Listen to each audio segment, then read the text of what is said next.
அனைவருக்கும் வணக்கம். ஈரோடு மாவட்டம் கொங்கர்பாளையத்தில் ராஜன் அப்படின்ற நபர் ஃபேமிலியோடு இருக்கார். இந்த நபர் விவசாயம் பார்த்துட்டு வராரு. இவருக்கு ஒரு பையனும் இருக்காங்க. அந்த பையனோட பேர் அருளாளன். வயசு 26 ஆகுது. இந்த பையன் பிஜி ஃபஸ்ட் இயர் படிச்சுட்டு இருக்கான்.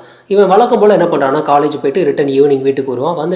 தன்னோட ஃப்ரெண்ட்ஸோடலாம் பார்த்தீங்கன்னா சுற்றிட்டு இருப்பான். அப்பப்போ அப்பாவுக்கு ஹெல்ப்பாகவும் இருப்பான். 2015 மார்ச் 6ஆம் தேதி வழக்கம் போல் இந்த அருளாளன் காலேஜ் கிளம்பி போகிறான். போயிட்டு ஈவினிங் ரிட்டன் வீட்டுக்கு வந்துடுறான். வந்ததுக்கப்புறம் வழக்கம் போல் தன்னோட ஃப்ரெண்ட்ஸோட சேர்ந்து சுற்றிட்டு இருக்கான். அந்த மாதிரி சுற்றிட்டு ஈவினிங் டைம் ஆயிடுது. ஆனால் வீட்டுக்கு வரவே இல்லை. இப்போ ராஜன் வெயிட் பண்ணிகிட்டே இருக்காரு. ஆனால் நைட் ஆகிடுச்சு. ஆனாலும் அப்போவும் தன்னோட பையன் வீட்டுக்கு வரவே இல்லை. உடனடியாக பையனுக்கு கால் பண்ணி பார்க்குறாரு. கால் பண்ணி பார்த்தா மொபைல் சுவிட்ச் ஆஃபில் இருக்குது. ஸோ கொஞ்சம் வெயிட் பண்ணி பார்த்துக்கிட்டே இருக்காரு. ஆனால் எத்தனை முறை கால் பண்ணி பார்த்தாலும் மொபைல் சுவிட்ச் ஆஃபில் இருக்காரு. ஒரு கட்டத்துக்கு மேலே இந்த அருளோட ஃப்ரெண்ட்ஸுக்கெலாம் கால் பண்ணி கேட்குறாரு. அந்த மாதிரி கேட்கும்போது எல்லா பசங்களும் சொன்னது என்ன அப்படின்னாக்கா, இங்கே அவன் வரவே இல்லை அப்படிங்கிற மாதிரி எல்லாருமே சொல்லியிருக்காங்க. இப்போ பயந்து போன இவர் என்ன பண்ணுறாருன்னா, நேரடியாக தேட ஆரம்பிக்கிறாரு. தன்னோட ஒட்டுமொத்த வில்லேஜ் மக்கள்கிட்டையும் சொல்லி எல்லாருமே சேர்ந்து தேடுறாங்க. அந்த மாதிரி தேடும்போது பையன் எங்கே தேடியும் கிடைக்கவே இல்லை. உடனடியாக என்ன பண்ணுறாருன்னா, போலீஸ்கிட்ட போயிட்டு இன்ஃபார்ம் பண்ணுறாரு. என்னோட பையன் இந்த மாதிரி காணாமல் போயிட்டா சார்னு சொல்லி இன்ஃபார்ம் பண்ணுறாரு. இப்போ போலீஸில் கம்ப்ளைண்ட்டை வாங்கிட்டு அவங்களும் ஒரு பக்கம் தேட ஆரம்பிக்கிறாங்க. இவரும் ஒரு பக்கம் தேட ஆரம்பிக்கிறாரு. ஆனால் எங்கே தேடியும் அருள் ஆளை கண்டுபிடிக்க முடியல. மார்ச் 9ஆம் தேதி போலீஸ் ஸ்டேஷனுக்கு ஒரு கால் வருது. இந்த கால் பண்ண நபர் என்ன சொல்லியிருக்காங்கனாக்கா, அதாவது கோபிச்செட்டிப்பாளையம் பக்கத்தில் இருக்கக்கூடிய தடப்பள்ளி அப்படின்ற ஏரியாவில் ஒரு வாய்க்கால் ஓடிட்டுருக்கு. இந்த வாய்க்காலில் அடையாளம் தெரியாத ஒரு ஆண் சடலம் மிதந்துட்டுருக்குன்னு சொல்லி அவங்க சொல்லியிருக்காங்க. இமீடியட்டாக போலீஸ் என்ன பண்ணுறாங்கன்னா, டேரெக்டாக கிளம்பி எங்கள் ஸ்பாட்டுக்கு போகிறாங்க. போய் பார்த்தாக்க ஒரு ஆண் சடலம் மிதந்துட்டுருக்கு. இதை மீட்டு என்ன பண்ணுறாங்கனாக்கா, அட்டாப்சிக்காக ஜிஹெச்சுக்கு அனுப்புகிறாங்க. அனுப்பிட்டு இப்போ இந்த சடலம் யாரோடதுன்னு சொல்லிட்டு விசாரிக்க ஆரம்பிக்கிறாங்க. இப்போ நம்ம போலீஸ் ஸ்டேஷனில் ஏதாவது மிஸ்ஸிங் கம்ப்ளைண்ட் இருக்கான்னு சொல்லிட்டு செக் பண்ணுறாங்க. அந்த மாதிரி செக் பண்ணும்போது ஒரு 3 நாளுக்கு முன்னாடி, அதாவது மார்ச் 6ஆம் தேதி ராஜன் அப்படின்ற ஒரு நபர் தன்னோட பையன் காணான்னு சொல்லிட்டு ஒரு கம்ப்ளைண்ட் கொடுத்துருக்காரு. ஸோ அந்த ராஜனுக்கு இன்ஃபார்ம் பண்ணி டைரெக்டாக ஹாஸ்பிட்டல் வர சொல்கிறாங்க. அங்கே சவக்கடங்களில் பார்த்தீங்கன்னா இந்த நபரை கூட்டிகிட்டு போயிட்டு அந்த சடலத்தை காட்டுறாங்க. இது உங்கள் பையனான்னு சொல்லி பாருங்கன்னு கேட்கும்போது அவர் அந்த இடத்துல கதறி அழுதுட்டுருக்காரு. ஏன் அப்படின்னாக்க, இந்த சடலம் வேறு யாருதும் கிடையாது, இந்த ராஜனோட பையன் அருளோட சடலம். இப்போ போலீஸ் அடுத்த விசாரணை ஆரம்பிக்கிறாங்க. இந்த பையன் இறந்தது தற்கொலையா இல்லை கொலையான்னு சொல்லிட்டு விசாரணை ஆரம்பிக்கிறாங்க. அந்த மாதிரி ஃபஸ்ட்டு பார்த்தீங்கன்னா இந்த ராஜனுக்கிட்டே விசாரிக்கிறாங்க. உங்கள் பையனுக்கு ஏதாவது சமீபமாக ஏதாவது பிரச்சனை நடந்ததா என்னன்னு சொல்லிட்டு விசாரிக்கிறாங்க. அந்த மாதிரி கேட்கும்போது ஃபேமிலியில் எந்த பிரச்சனையும் இல்லை, என்னோட பையனுக்கு எந்த பிரச்சனையும் இல்லைங்கிற மாதிரி அவர் சொல்லியிருக்காரு. ஒருவேளை தற்கொலையாக இருக்குமோ அப்படிங்கிற மாதிரி கொஞ்சம் போலீஸ் சொல்லும்போது, என்னோட பையனுக்கு நல்லாவே நீச்சல் தெரியும்னு சொல்லி அவர் சொல்லியிருக்காரு. ஸோ இது தற்கொலையாக இருக்கிறதுக்கு வாய்ப்பே இல்லைங்கிற மாதிரி தான் அவர் பேசியிருக்காரு. இப்போ போலீஸ் கைக்கு போஸ்ட்மார்ட்டம் ரிப்போர்ட் ஆக்சுவலாக கைக்கு வருது. இதை பார்த்ததும் கிளியராக தெரிகிறது என்ன அப்படின்னாக்கா, இந்த பையன் அருள் இறந்தது தற்கொலை கிடையாது, இது ஒரு கொலைன்னு சொல்லி கிளியராக தெரியுது. இப்போ போலீஸ் என்ன பண்ணுறாங்கன்னா, இந்த பையனை கொன்னது யார், எதுக்காக கொண்டிருப்பாங்கன்னு சொல்லிட்டு விசாரிக்கிறாங்க. அந்த மாதிரி அந்த வில்லேஜ் மக்களை விசாரித்தாலும் எந்த ஒரு க்ளூவும் கிடைக்கவே இல்லை. இந்த பையனோட ஃப்ரெண்ட்ஸை விசாரித்தாலும் யாரை கேட்டாலும் எதுவுமே தெரியவே இல்லை. அடுத்த கட்டமாக என்ன பண்ணுறாங்கன்னா, அருளோட மொபைல் கால் டீட்டெயில்ஸ் எடுக்கிறாங்க. அந்த மாதிரி எடுக்கும்போது இந்த பையன் கடைசியாக யார்கிட்ட பேசியிருக்கான், இதுக்கு முன்னாடி யார்கிட்டலாம் தொடர்ந்து பேசியிருக்கான்ற மாதிரி எல்லா விஷயமும் எடுக்கிறாங்க. அண்ட் லாஸ்ட் லொக்கேஷன் வரைக்கும் எல்லாத்தையும் எடுக்கிறாங்க. அந்த மாதிரி எடுக்கும்போது இந்த பையன் லாஸ்ட்டாக பேசினது பார்த்தீங்கன்னா செந்தில்குமார் அப்படின்ற ஒரு நபர்கிட்ட பேசியிருக்கான். ஸோ அந்த செந்தில்குமார் யாருன்னு சொல்லி அவரை கூட்டிகிட்டு விசாரிக்கிறாங்க. அந்த மாதிரி விசாரிக்கும்போது பல விஷயங்கள் போலீஸுக்கு தெரிய வருது. அவர் என்ன சொல்லியிருக்காரு அப்படின்னாக்க, நாங்கள் தான் இந்த பையனை கொன்னோம் அப்படின்னு சொல்லி சொல்கிறாரு. அதாவது நாங்கள் தான் அப்படின்னாக்க யார் கொன்னீங்க, எத்தனை பேர் கொன்னீங்கன்னு சொல்லிட்டு போலீஸ் டீட்டெயிலாக கேட்குறாங்க. ஸோ போலீஸ் விசாரிக்கும் போது தான் பல விஷயங்கள் போலீஸுக்கு தெரிய வருது. இதை கேட்ட போலீஸுக்கே ரொம்ப பெரிய அதிர்ச்சியாக தான் இருக்குது. அப்படி என்ன நடந்திருக்கு அப்படின்னாக்க, இந்த அருள் பார்த்தீங்கன்னா காலேஜ் போனால் அப்படின்னா ரிட்டன் ஈவினிங் பசங்களோட சுற்றிட்டு இருப்பான். அந்த மாதிரி சுற்றிட்டு இருக்கும்போது இவன் என்ன பண்ணுவான்னா, அங்கே இருக்கக்கூடிய கொங்கர்பாளையம் கிறிஸ்துவ சபைக்கு போயிட்டு அங்கே இருக்கக்கூடிய பாஸ்டருக்கு ரொம்பவே உதவி பண்ணுவான். ஸோ இவனோட ஃப்ரெண்ட்ஸ் எல்லாருமே சேர்ந்து அந்த பாஸ்டருக்கு பார்த்தீங்கன்னா அப்பப்போ சின்ன சின்ன உதவியெல்லாம் பண்ணிட்டு இருப்பாங்க. அந்த பாஸ்டரோட பேர் பிராங்க்லின் பால். இவருக்கு ஏஜ் 38 ஆகுது. இந்த பிராங்க்லினும் இந்த அருள் பார்த்தீங்கன்னா 2 பேரும் பார்த்தீங்கன்னா கிட்டத்தட்ட ரொம்ப க்ளோஸ் ஃப்ரெண்டாக இருக்காங்க. எந்த அளவுக்கு க்ளோஸ் ஃப்ரெண்ட் அப்படின்னாக்க, தன்னோட வீட்டுக்கு பார்த்தீங்கன்னா அந்த பாஸ்டர் அடிக்கடி இந்த பையனை கூட்டிகிட்டு போயிட்டு வருவார். ஸோ அந்த மாதிரி ரொம்ப க்ளோஸ் ஃப்ரெண்டு.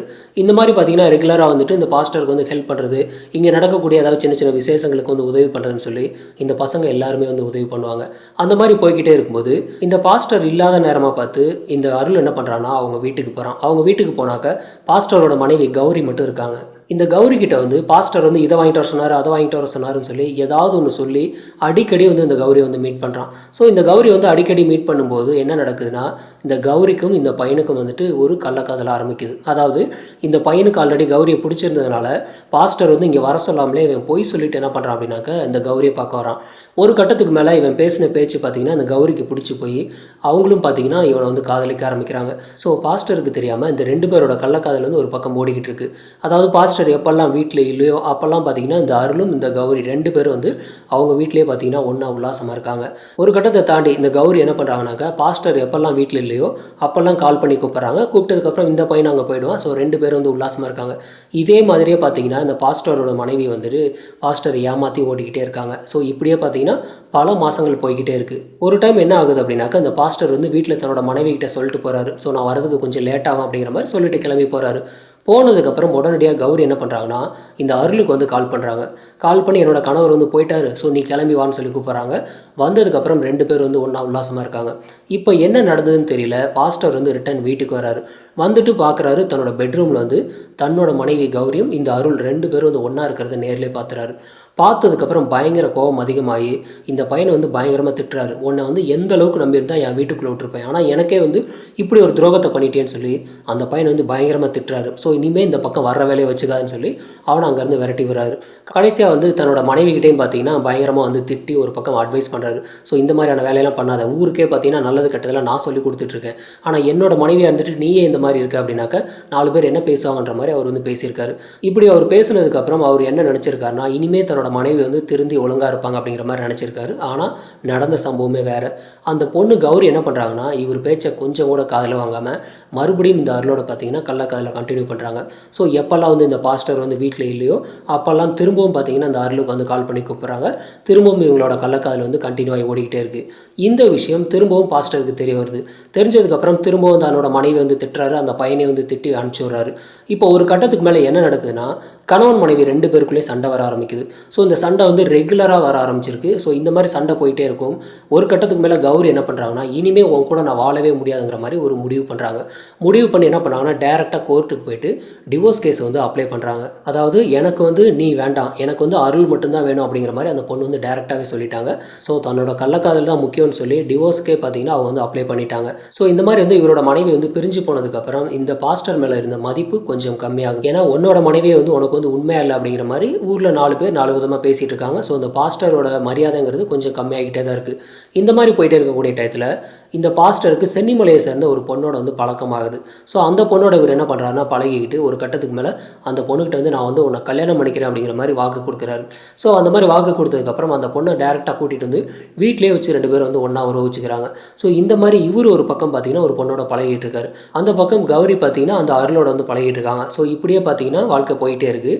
இந்த டயத்தில் இந்த சென்னிமலையை சேர்ந்த பொண்ணோட வந்து இந்த அருளுக்கு வந்து பழக்கமாகுது. அவன் என்ன பண்ணுறான்னா, இந்த பொண்ணோடையும் பழகி ஒரு கட்டத்துக்கு மேலே அந்த பொண்ணோட வந்து உறவு வச்சுக்கிறான். ஸோ இந்த கள்ளக்காதல் ஒரு பக்கம் கண்டினியூ ஆகிட்டு இருக்கு. இந்த விஷயமும் பாஸ்டருக்கு தெரியுது. அவருக்கு தெரிஞ்சதுக்கப்புறம் டேரெக்டாக என்ன பண்ணுறாருன்னா, அந்த பையனை கூப்பிட்டு, ஏற்கனவே என்னோட மனைவி கூட வந்து நீ இந்த மாதிரி தப்பான உறவு வச்சுக்கிட்ட, ஒரு கட்டத்தில் எங்களோட லைஃபே வந்து பிரிஞ்சு போய் என்கிட்ட இருந்து மனைவியே வந்து டோட்டலாக பிரிஞ்சுட்டாங்க. அடுத்த கட்டமாக இந்த பொண்ணை வந்து நான் கல்யாணம் பண்ணலான்னு இருந்தேன், இப்போ இந்த பொண்ணோட வந்து நீ வந்து உறவு வச்சுக்கிறேன்னு சொல்லி அந்த பையனை வந்து பயங்கரமாக திட்டிருக்காங்க. அவனை அதுக்கப்புறம் அங்கேருந்து அனுப்பிட்டாங்க. ஆனால் பாஸ்டர் யோசித்த விஷயம் என்ன அப்படின்னாக்கா, இந்த பையன் வந்து இதோட நம்மளை விட போகிறது கிடையாது. ஸோ திரும்ப திரும்ப நம்மளை வந்து டார்ச்சர் பண்ணிட்டு இருக்கான்னு சொல்லி இவனை வந்து உயிரோடவே விடக்கூடாது அப்படிங்கிற மாதிரி ஒரு பிளான் பண்ணுறாரு. பிளான் பண்ணி தன்னோட நண்பரான செந்திலுக்கு வந்து கால் பண்ணி கூப்பிட்றாரு. ஸோ நடந்த விஷயம் எல்லாத்தையும் அவர் சொல்கிறாரு. சொன்னதுக்கப்புறம் 2 பேரும் சேர்ந்து ஒரு முடிவு பண்ணுறாங்க. அதாவது இந்த அருளை வந்து நம்ம உயிரோட விடக்கூடாது, அவனை வந்து கொன்றணும். ஆனால் எப்படி பண்ணுறதுன்னு சொல்லி யோசித்து ஒரு பக்காவான ஒரு பிளானை ரெடி பண்ணுறாங்க. ஸோ போலீஸ்கிட்டே மாட்டிக்கக்கூடாதுன்னு சொல்லி யோசனை பண்ணி பக்காவாக ஒரு பிளானை ரெடி பண்ணி இதை யார் யார் பண்ணுறதுன்னு சொல்லி ஒரு முடிவு பண்ணுறாங்க. முடிவு பண்ணதுக்கப்புறம் இந்த செந்தில் என்ன பண்ணுறாருன்னா, இந்த அருளுக்கு வந்து கால் பண்ணுறாரு. அருளுக்கு கால் பண்ணி பாஸ்டர் வீட்டுக்கு கிளம்பி வாடான்னு சொல்லி கூப்பிட்றாரு. இல்லை நான் வரமாட்டேன் அப்படிங்கிற மாதிரி அந்த பையன் சொல்லியிருக்கான். பரவாயில்ல வாடான்னு சொல்லி பல விஷயங்கள் பேசி அவனை ஒரு வழியாக பாஸ்டர் வீட்டுக்கு வர வைக்கிறாரு. வந்ததுக்கப்புறம் அங்கே வீட்டில் பார்த்தீங்கன்னா பாஸ்டர் இருக்கார், பாஸ்டரோட ஃப்ரெண்டு இந்த செந்தில் இருக்கார், இந்த பாஸ்டரோட மைத்துனர் ஒருத்தர் இருக்கார் ரஞ்சித் குமார் அப்படின்னு, அவரும் இருக்கார். ஸோ எல்லோரும் இருக்கும்போது என்ன பண்ணுறாங்கன்னா, இந்த பையனும் இருக்கான் அருளும், எல்லோரும் வந்து ஜூஸ் குடிக்கிறாங்க. ஜூஸ் குடிச்சிட்டு நார்மலாக வந்து பேசிகிட்டு இருக்காங்க. ஜூஸ் குடித்தா கொஞ்ச நேரத்துலேயே வந்து இந்த அருளை வந்து மயக்கம் போட்டு கீழே விழுகிறான். கிட்டத்தட்ட அவனுக்கு வந்து தலைவலி ரொம்ப ஜாஸ்தியாகுது. வயிறெல்லாம் பார்த்தீங்கன்னா ஒரு மாதிரி பெரட்டுது. என்ன நடந்திருக்கு அப்படின்னாக்கா, இவங்க குடித்த ஜூஸில் வந்துட்டு இந்த பையனுக்கு மட்டும் விஷத்தை கலந்து கொடுத்துருக்காங்க. ஸோ குடித்ததுக்கப்புறம் இந்த பையன் கிட்டத்தட்ட ஒரு இறந்து போகிற ஸ்டேஜுக்கு போயிட்டான். போனதுக்கப்புறம் என்ன பண்ணுறாங்கன்னா ஒரு வேனில் வந்து இவனை தூக்கி போட்டுட்டு இந்த 3 பேரும் சேர்ந்து இதே வேன்லேயே வந்து கிளம்பி போயிட்டுருக்காங்க. அந்த மாதிரி போய்கிட்டே இருக்கும்போது என்ன பண்ணுறாங்க அப்படின்னாக்கா, இது வந்து கொலை மாதிரி தெரியக்கூடாது, கிட்டத்தட்ட இது வந்து தற்கொலை மாதிரி தெரியணும் அப்படிங்கிறதுனால இந்த கோபிச்செட்டிப்பாளையம் பக்கத்தில் இருக்கக்கூடிய தடப்பள்ளி அப்படின்ற ஏரியாவில் ஒரு வாய்க்கால் ஓடிட்டுருக்கு. அந்த வாய்க்காலில் வந்து இவனை வந்து தூக்கி போட்டுறாங்க. ஸோ தூக்கி போட்டதுக்கப்புறம் அவன் வந்து தண்ணி குடித்து அப்படியே வந்து இறந்து போயிட்டான். ஸோ இது பார்த்தீங்கன்னா ஒரு தற்கொலை மாதிரி தெரியும் அப்படிங்கிற மாதிரி அந்த பாஸ்டர் வந்து முடிவில் இருந்திருக்காரு. ஸோ ஃபைனலாக பார்த்தீங்கன்னா போலீஸ் வந்து கால் டீட்டெயில்ஸ் எடுக்கும்போது இந்த பாஸ்டரோட நண்பரான செந்தில்குமார் இதில் ஈஸியாக மாட்டியிருக்காரு. ஸோ அவரை விசாரிக்கும் போது மொத்த நெட்வொர்க்கும் பார்த்தீங்கன்னா மாட்டியிருக்கு. இதுக்கு வந்து மூல காரணமாக செயல்பட்ட இந்த பாஸ்டர் பிராங்க்லின் பாலை வந்து அரெஸ்ட் பண்ணுறாங்க. அதே சமயத்தில் இவரோட மைத்துனர் ரஞ்சித் குமாரும் இவரோட நண்பரான செந்தில் 3 பேரை வந்து அரெஸ்ட் பண்ணி ஜெயிலில் போகிறாங்க. இந்த கேஸ் ஒரு வழியாக நடந்ததுக்கப்புறம் இவங்க மேலே வந்து செக்ஷன் 302 ஐபிசியும் செக்ஷன் 201 ஐபிசியும் போடுறாங்க. அதாவது கொலை வழக்கும் அதே சமயத்தில் ஆதாரத்தை மறைத்தலுக்கான ஒரு வழக்குன்னு சொல்லிட்டு கேஸ் வந்து ஃபைல் பண்ணுறாங்க.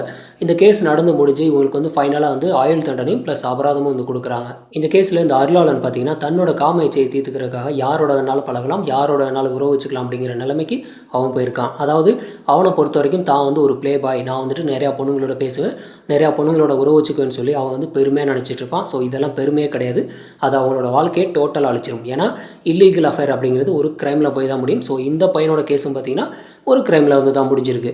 ஸோ இவனோட எதிர்காலம் வந்து டோட்டலாக காலி ஆகிடுச்சு. இந்த கேஸில் இந்த பாஸ்டர் பிராங்க்லின் செஞ்சது சரியா தவறா அப்படிங்கிறத பற்றின உங்களோட கருத்துக்களை கமெண்ட்டில் பதிவு பண்ணுங்கள்.